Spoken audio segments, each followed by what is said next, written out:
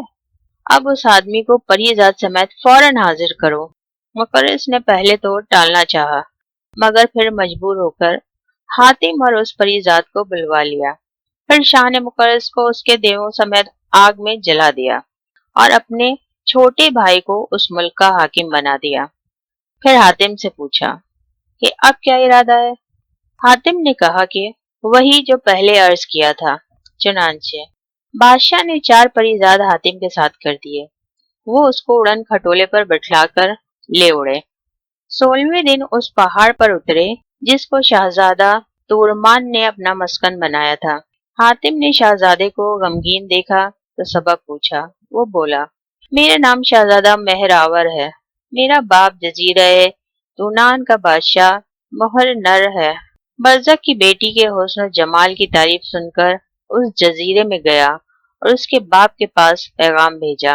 اس نے مجھے بلایا اور اس موتی کو میرے سامنے رکھ کر پوچھا کہ یہ موتی کس دریا کا ہے۔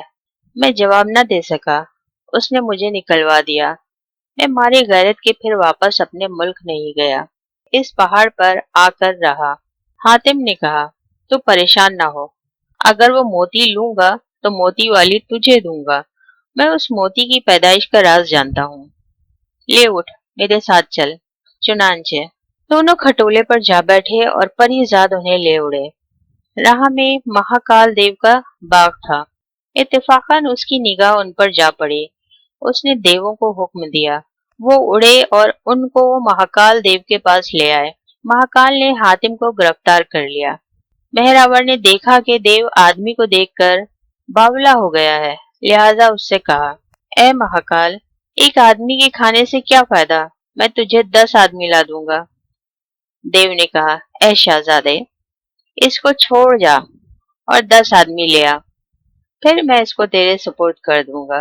شہزادے نے کہا، یہ آدمی میرا بڑا دوست ہے، اگر اسے ذرا بھی ایزا پہنچی تو اس کا بدلہ تجھ سے لوں گا۔ چنانچہ حاتم کو باغ میں چھوڑا اور 4 پریزادوں کو لے کر ایک جنگل میں آیا۔ وہاں مشورہ کیا، صلاح یہ ہوئی کہ گھات میں لگے رہیں، جب دیووں کو غافل پائیں تو حاتم کو لے کر ہوا ہو جائیں۔ ادھر جو دیو حاتم کی نگرانی کر رہے تھے، انہوں نے سوچا کہ آدمی کے پر تو ہے نہیں جو اڑ جائے، لہذا شکار کے لیے چلے گئے، پھر شکار کا گوشت کھا کر سو گئے۔ مہراور تو گھات میں لگا ہی تھا۔ دیووں کو غافل پا کر حاتم کو کھٹولے پر بٹھلا کر آسمان کی طرف ہوا ہو گیا۔ ادھر مہاکال جب انتظار کر کے تھک گیا تو حاتم کو بلوایا، مگر وہ نہ ملا، بڑا ناراض ہوا۔ یہاں کا تو ذکر یہ ہے، اور وہ پریزاد حاتم سمیت جب دریائے قہرمان پر پہنچے تو اتفاقاً مہاکال کا ایک دیو بھی وہاں گیا ہوا تھا، چاہتا تھا کہ حاتم کا ہاتھ پکڑ کر اڑا لے جائے، مگر شہزادے نے ایک ایسی تلوار ماری کہ اس کا ہاتھ شانے سے جدا ہو کر گر پڑا۔ پریزاد حاتم کو لے کر آگے بڑھا اور ایک جنگل میں جا پہنچے۔ وہاں کہنے لگا کہ یہاں ہماری حد تمام ہوئی، آگے نہیں جا سکتے، ہم کو رخصت کرو۔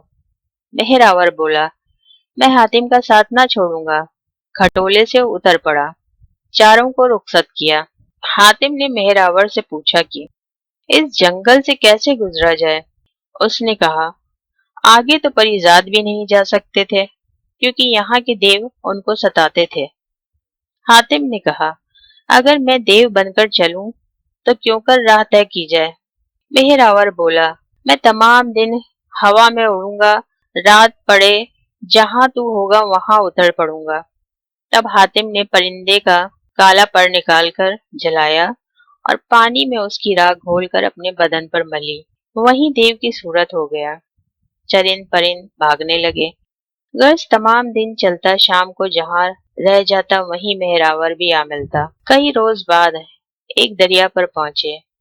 مہراور نے کہا، دریائے قہرمان یہی ہے۔